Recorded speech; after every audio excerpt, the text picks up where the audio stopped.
In just the last 2 months, 3 of the nation's largest home insurance companies announced plans to severely limit their business in California, citing the rising costs of climate-fueled fires in the state. One of those insurers is State Farm, which provides coverage for more homeowners in California than any other company.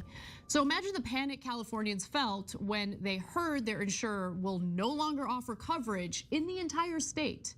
The company said that while it recognized the work of California officials to reduce losses from wildfires, it had to stop writing new policies to improve the company's financial strength.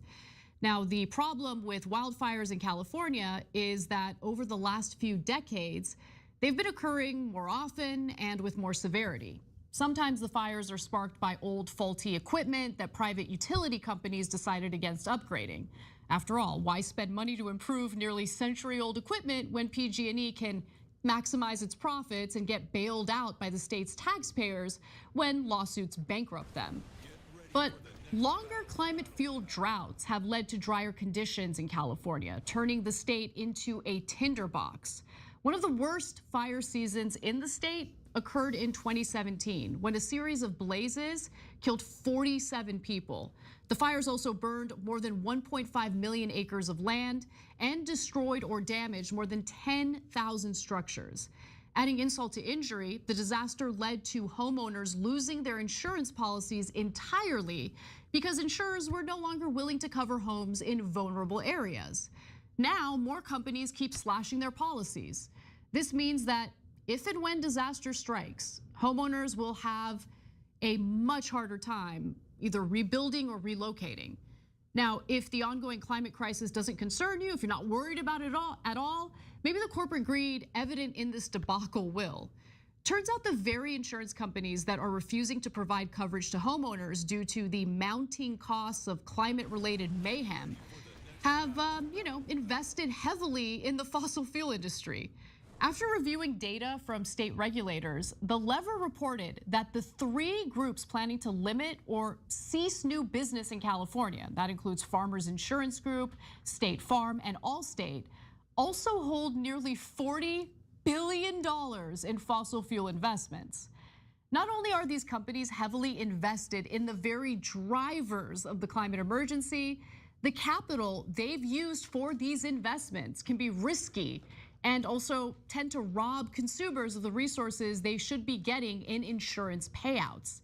Contrary to industry warnings, a new analysis from the New York Federal Reserve finds that the largest property insurers have sufficient capital to cover estimated losses from climate-related catastrophes, but that their portfolio holdings in oil and gas pose additional financial risks.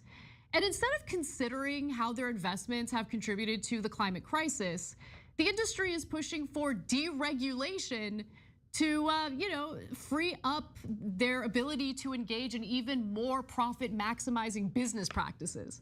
The Lever notes that insurers have offered an ultimatum. In order to continue writing homeowner policies, insurers and their lobbying groups are now demanding that regulators relax California's laws protecting consumers from price gouging. Now, let's go back a little bit, because about 35 years ago, voters in California passed something called Proposition 103, which required insurers to seek approval from state regulators before raising insurance rates for consumers. The proposition also allowed consumers to challenge the reasons cited for the proposed price hikes. Now, obviously, insurance companies absolutely hated the passage of this proposition. In a public hearing just last Thursday, all state representatives made the ultimatum explicit, telling regulators that their presence in the state depends on being permitted to pass more costs onto consumers and use black box risk models currently disallowed under rate transparency rules. But I'd venture to say that these regulations are especially important at the moment because they allow us to challenge their current business decisions and, more importantly, their investments. If these companies played a role in the climate emergency, are we really okay with them turning around and harming ordinary people further by pulling the rug out from underneath them or by increasing their premiums? And these insurance companies don't just invest money in fossil fuel projects. They actually serve as gatekeepers. because their coverage is required for large-scale oil and gas projects to proceed. According to Carly Fabian, who's an insurance policy advocate for Public Citizen, insurers could have started phasing out fossil fuel coverage decades ago. Instead, they're backing away from homeowners while continuing to support new oil and gas projects. Last month, the US Senate Budget Committee launched an investigation into this issue, asking 7 insurers to disclose how they invest and underwrite fossil fuels. But the insurance industry is mostly regulated on a state-by-state basis, and California isn't the only state where the climate crisis is quickly morphing into a serious financial burden for Americans. In fact, it's likely that the Golden State is beginning to see the early signs of a problem Floridians have already been riddled with. While the state has always had hurricanes, in recent years they've become more frequent and severe. And much like the severity of fires in California, the increasing severity of hurricanes in Florida has been tied to the climate emergency.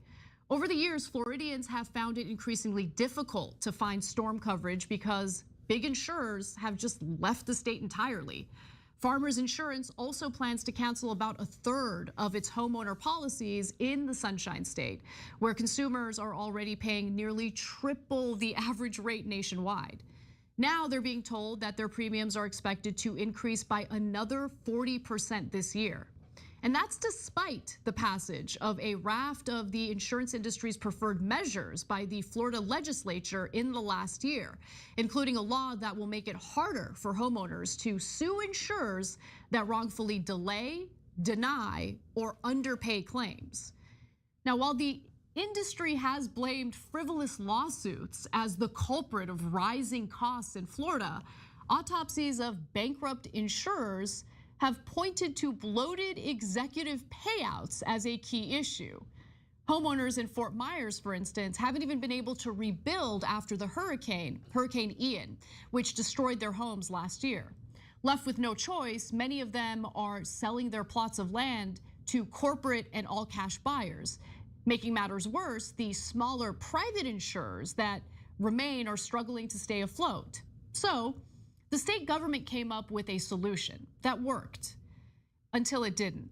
Florida established a complicated system, a market based on small insurance companies backed up by Citizens Property Insurance Corporation, a state-mandated company that would provide windstorm coverage for homeowners who couldn't find private insurance. But then came Hurricane Irma.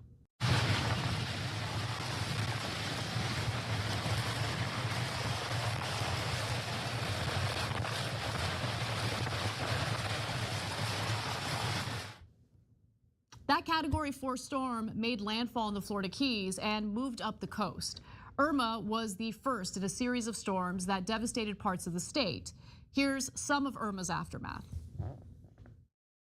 And that's our first real view of the destruction, the devastation left behind by Hurricane Irma. And you're absolutely right. You pointed out that Irma came right over Naples, wind gusts of 142 miles per hour. And just look at the damage left behind. Some of the roofing here at this apartment building has come crashing down onto these cars. This is just some of the damage. And of course, we also know there was significant flooding. They had been a warning of a storm surge of 10 to 15 feet. There was a surge, but not quite that much. They are dealing with flooding in the streets.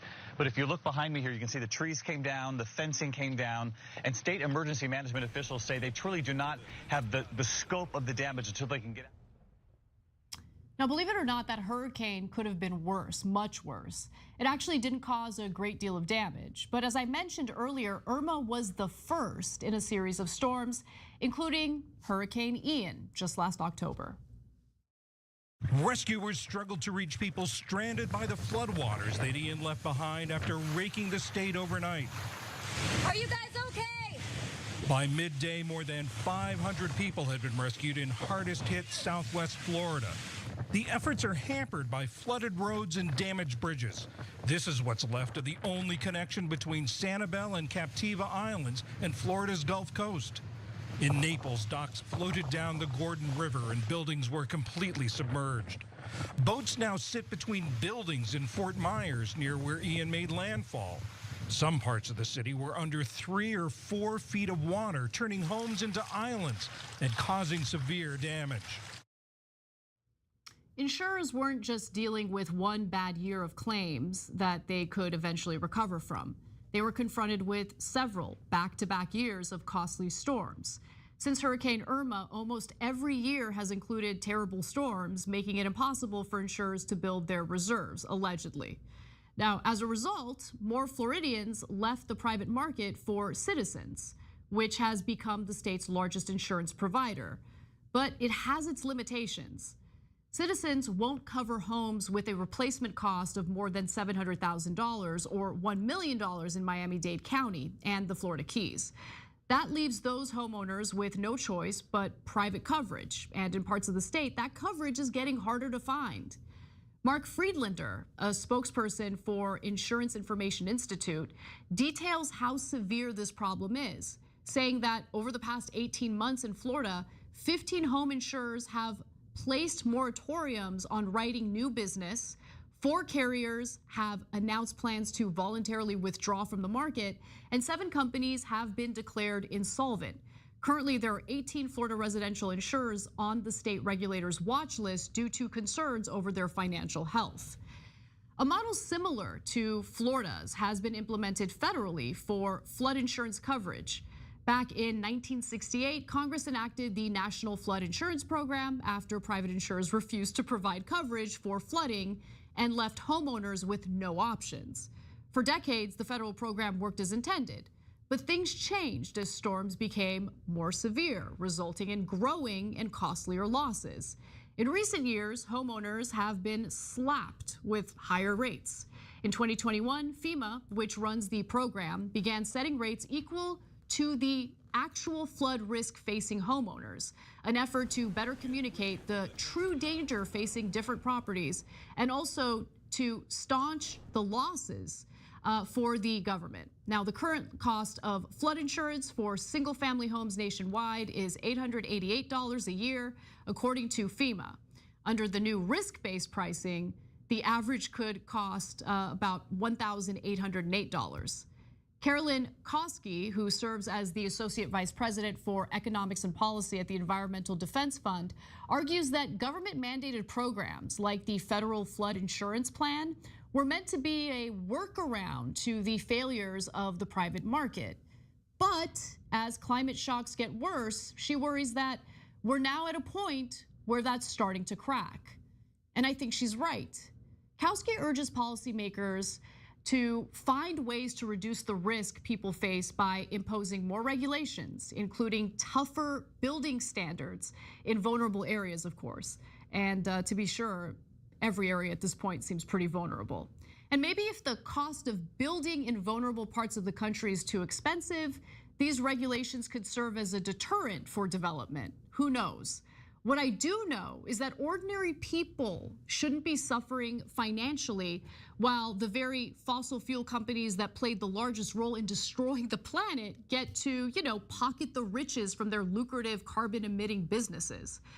Same goes for the insurers that have heavily invested in the fossil fuel industry, the same insurers that are now refusing to provide coverage to homeowners in California and Florida. Unfortunately, the man who serves as the head of the federal flood insurance program appears to disagree, saying that properties located in high-risk areas should plan and expect to pay for that risk. Okay, but I'd argue that the federal government, which has provided cover for the very fossil fuel companies that have driven us into the climate crisis, should pay the price. Companies like BP knew about the damage they were doing to the planet decades before the general public even became aware of it. But they continued drilling, of course. Much like other fossil fuel companies, they've profited handsomely from extracting climate warming natural resources. And while they've privatized those gains, our federal government has ensured that the losses are socialized. The onus to respond to climate change and suffer the financial costs associated with it constantly falls on our shoulders, whether it be through government resources or us as individuals having to pay for it out of our own pockets.